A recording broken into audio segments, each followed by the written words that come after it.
Good afternoon, Year 11. Thank you, all you wonderful people, for sending me your work.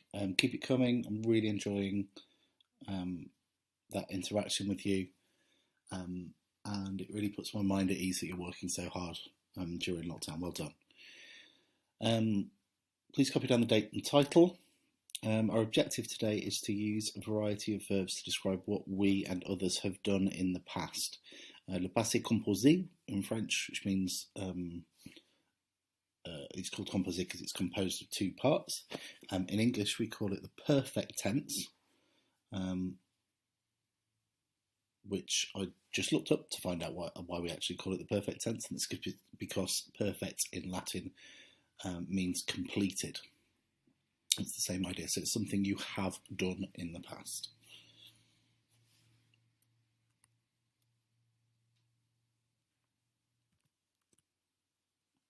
As always, pause the video wherever you like, wherever you need to. Rewind if you need to go over something again. Really use the fact that it's a video to your advantage. Okay, so I'm going to move on, so if you need more time, you can pause. Okay, so firstly, we need to look at when do we actually use it. This will probably be a reminder for many of you, but it's worth mentioning that in the French we use the passé composé, the perfect tense, to describe an event that happened in the past, and also to describe something that you have done in the past. Now, we use two different tenses in English to do this. We say I watched a rugby match, not I have watched a rugby match, in certain contexts. And then, for example, in the second one it says I have watched lots of rugby matches. I watched lots of rugby matches. It's not the same sentence. It's a different context. We'd use them for different reasons in English. And also in English we always use have. So I have done, I have been, I have gone, etc. In French we use the verb avoir, to have, or sometimes we use the word être. Again, this is a reminder.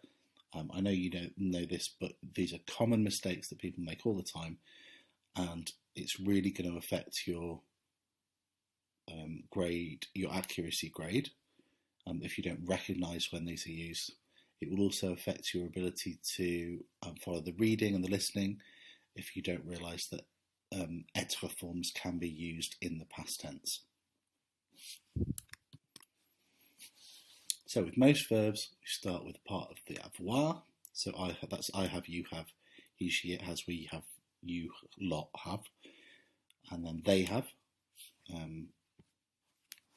They if it's men, il, or if it's a mixed group, elle, with s if it's just women.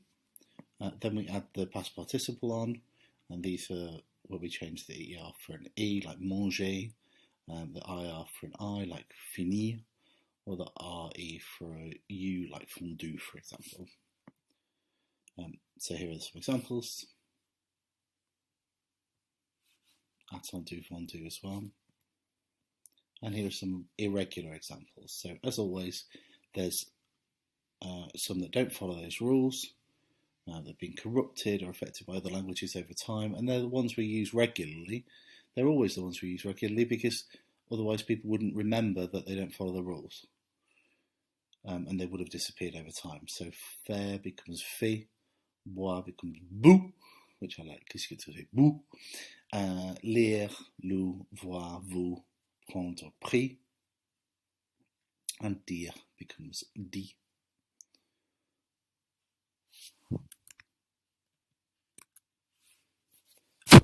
Important thing when, particularly when writing, is that if you remember these ones are irregular, even if you don't remember what the irregularity is, maybe you can find something else to say instead and avoid using it.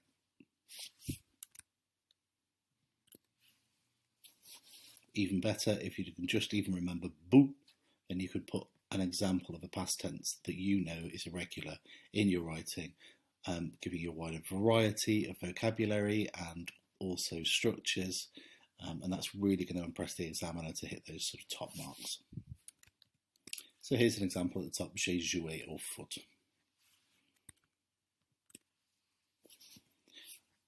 And if we're going to say he travelled, then we use il a, he has travelled. If we say my brother and I, we have, okay, we use the we have part of it. We say, who could we replace in there with my brother and I, we. So we have, mon frère et moi avons partagé une chambre. And like I said a moment ago, there are some past tenses that use the verb to be instead of the verb to have. There's no rule of it's this type of verb or that type of verb or anything like that. It's just a list. You'll notice that they've put them in a specific order here, so that if you read the letters down this side, it spells Mrs. Vandertramp.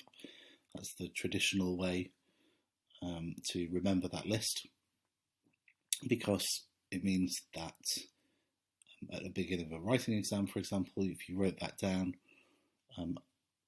just some notes, then you might be able to come up with all the être verbs very quickly to remind yourself that they fall into those categories.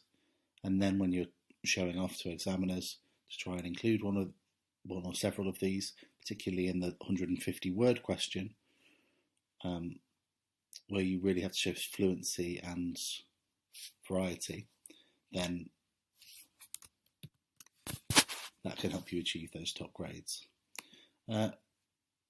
So, je suis allé en France, rather than I have gone to France, it's I am gone to France. That's how that's built up. That's what I would say, je suis allé en France. If I were talking about a girl, elle est allée en France, we've got an extra E on the end of there because she's female. So those of you saying I went, you would say je suis allé with an E on the end if you are female. Nous sommes allés en France, that's what I would say because I'm a man, so that's going to be a male group or a mixed group. If I were a woman and I was talking about just a group of women, then I'd do the same as we do for the they went to France if it's just a group of women. And I'll use aller, putting the E on for the feminine and the S on for the plural. So in terms of these extra letters, ask yourself, is it a girl or are they all girls? And then, is there more than one person?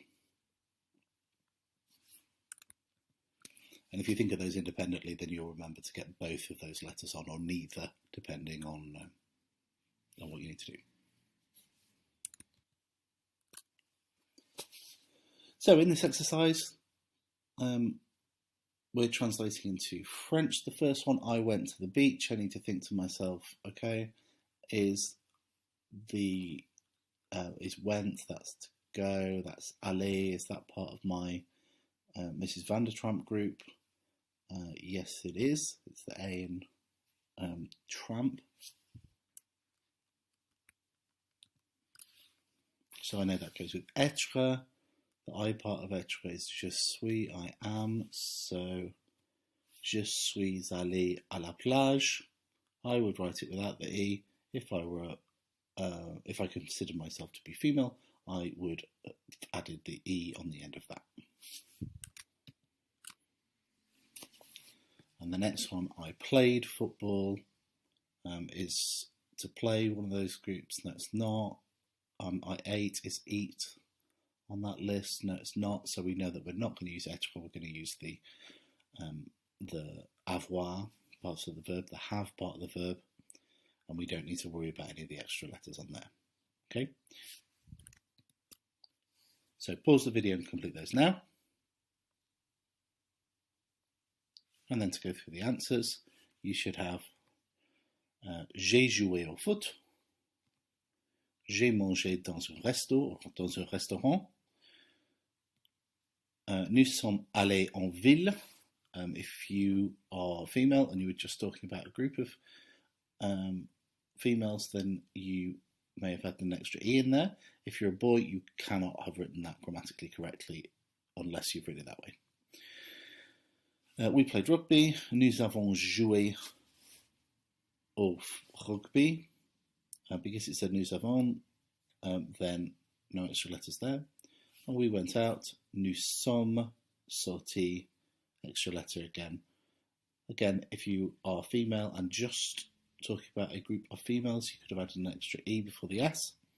But if you're a boy, you will never need that version to describe with we. So this next exercise, all I want you to do in the first one is to pick out the 8 perfect tenses from the verbs below. So which of these 8 are actually in that tense, that past perfect tense? If you're not sure, go back to the descriptions of how it's built and see how which ones fall into that category, and note them down in your book. And pause the video now because I'm going to give you the answers. So the 8 different perfect tense forms of the verb are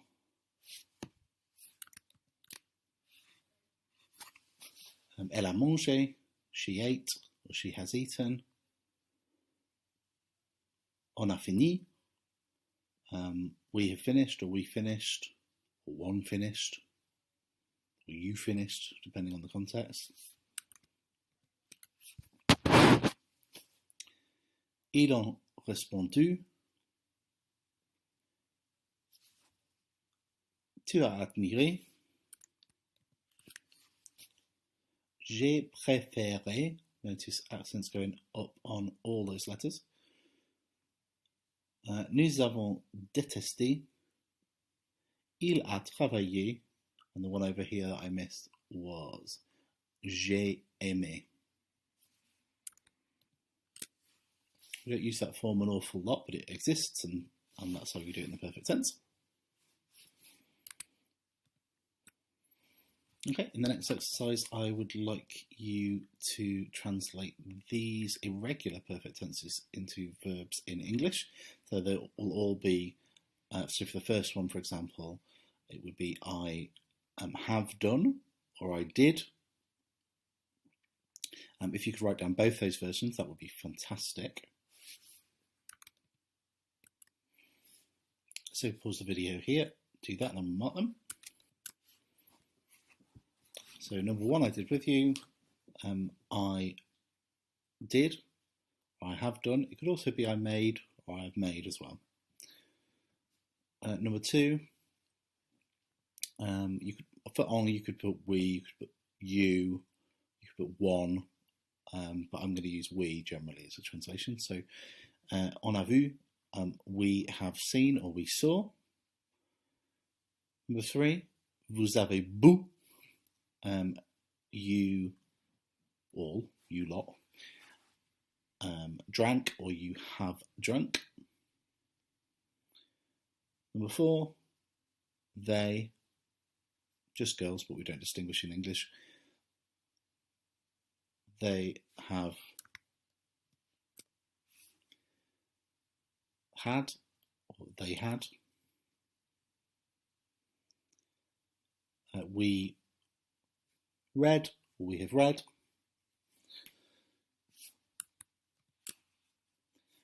You put, or you have put. My parents said, or my parents have said. Pippa has either taken or that can be eaten as well. So Pippa took or Pippa has taken.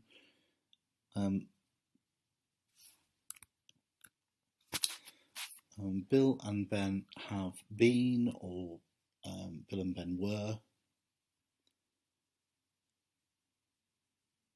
And I believed, or I have believed.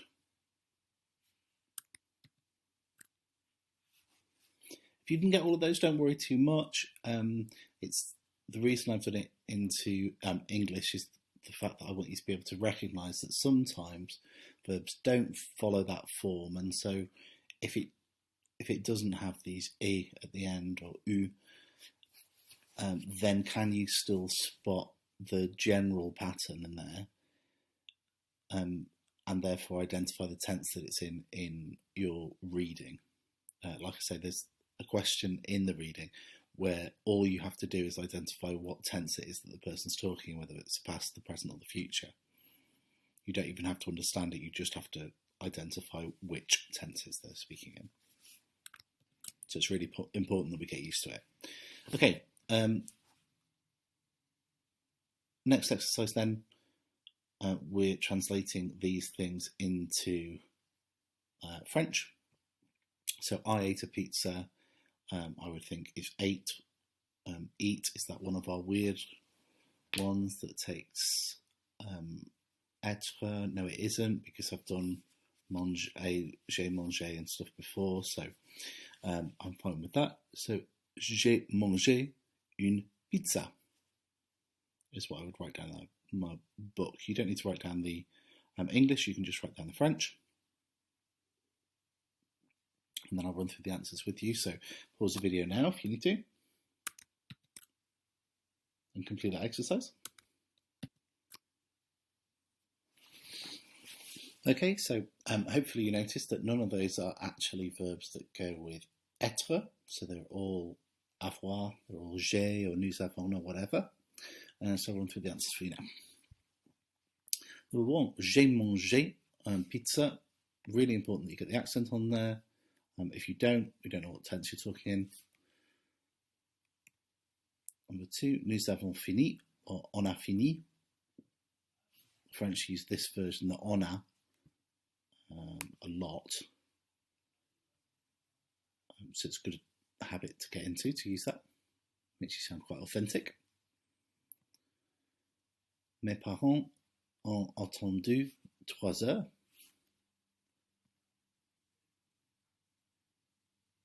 Number 4, il a vu mes amis en ville.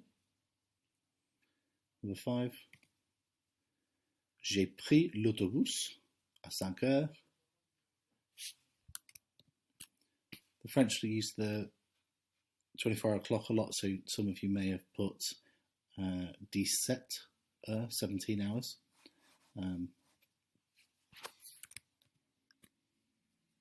Obviously, it could be 5 in the morning, but we don't know that. Number 6, elle a joué au foot hier. I like the word yesterday because it sounds like yeah.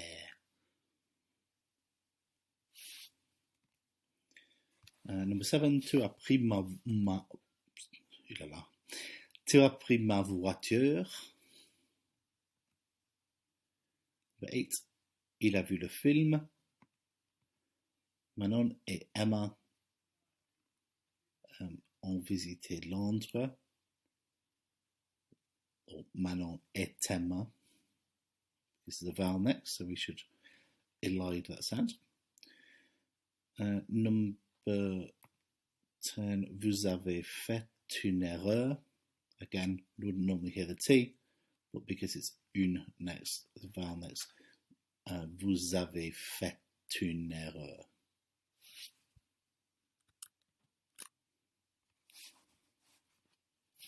Okay, so depending on how much time that's taking you, some of you will have some time left to do some of these exercises. Some of you will only have time to do a bit of it. As long as you're using all your time, I'm happy. I'm just making sure people don't run out of stuff to do. So in this top one, you've got the English next to the gaps that are missing, and that's what you need to write out in French. You don't need to write out the whole story, you can just put in what goes in the gaps, and we can mark those in a moment. And then for this final exercise, what I'm asking you to do here is the sentence has already been translated for you, but there is a mistake somewhere in there. So for example, it says I saw the program je vous, l'émission. So they've missed out the a part of the verb. They've missed out the have part of the verb. And so it says here, she's missed out the part of the avoir. So they've written it out correctly and they've said what's wrong with it. Okay, so I want you to rewrite the French sentence and correctly, but also tell me what mistake they've made, because these are very common mistakes that people make in their writing. And if you can spot your own mistakes and correct them, then that is, well, the best you can be, because if you spot them for an examiner, then it means you're going to correct them, you're going to get it right, you're going to get higher marks for accuracy, and, you know, everyone's happy. So pause the video there. And then I'll run through the examples, the answers with you rather. Okay, so here's your answers to the first of those questions. I'm not going to read it all to you. You're probably sick of the sound of my voice now. But the E's, the additional E's on there depend on if you're male or female. If you consider yourself male, you shouldn't have them. If you consider yourself female, you should. The new, however, we're talking about a male cousin here, mon cousin, as opposed to ma cousine. So those will need to be without the E, without the extra E in there, rather. So entrée with just an S, not an extra E and an S.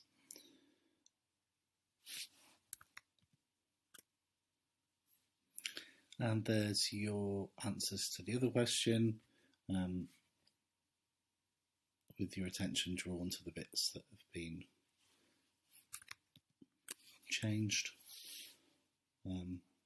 Number 4, particularly sneaky. Hopefully you spotted that. Okay, so thank you again for all your hard work, Year 11. Remember to send me a photo or a scan of the work that you've done. I'm really anxious to see how you got on, actually. That'd be really great.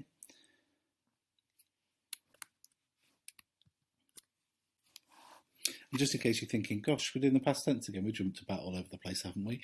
Yes, we have been jumping about between future tenses, past tenses, etc. But reason being that in the writing and the speaking particularly, you're going to need to use all of these tenses, the past, the present and the future tenses, in order to meet the highest criteria on the 90-word question. And then in terms of the 150-word question on the higher, you're going to need to use as much of a variety of structures as you can, and different tenses is the best way to show that off. And as I said earlier, identifying those tenses in the reading and also to an extent in the listening is really going to improve your grades there as well.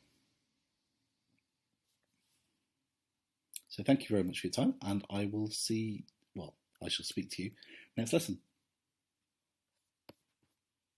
Merci, au revoir.